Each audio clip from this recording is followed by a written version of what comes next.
So hello বন্ধুরা, আজকে player এক্সচেঞ্জের যে ইভেন্টটা নিয়ে প্রচুর সমালোচনা হচ্ছে সেই ইভেন্টের ব্যাপারে কিছু কথা বলবো। দেখো, কোনামির কিন্তু কোনো অফিসিয়াল ওয়েবসাইটে কিন্তু এই ইভেন্টের কোনো বর্ণনা বা কোনো কিছু দেয়নি। শুধু তাই নয়, এই পর্যন্ত ইফোর্ট বলে যতগুলো আপডেট এসছে কোনোবারের এই রকম আপডেট আসেনি। এই ইভেন্টে মূলত তোমার ফ্রেন্ডের সাথে তুমি অ্যাড হয়ে প্লেয়ার এক্সচেঞ্জ করতে পারবে, তার কোনো প্লেয়ার তুমি নিতে পারবে এবং তোমার কোনো প্লেয়ার তুমি তাকে দিতে পারবে। আসলে এই ভিডিওটা প্রচুর পরিমাণে ভাইরাল হচ্ছে সোশ্যাল মিডিয়ায়, আর সবাই মনে করছে সত্যি মনে হচ্ছে প্লেয়ার এক্সচেঞ্জ কার্ডটি বা এরকম কিছু ইভেন্ট আসবে।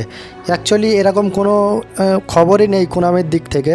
এরকম খবর আসলে তো খুবই ভালো, কারণ আমার তো দ্বিতীয় আইডিতে ম্যানুয়াল নয়ারের যে 107 রেটিংয়ের কার্ডটি আছে, আরও ভালো ভালো অনেক প্লেয়ার আছে, সেগুলো আমার মেন আইডিতে নিতে পারবো। তোমরাই অবশ্য নিতে পারবে।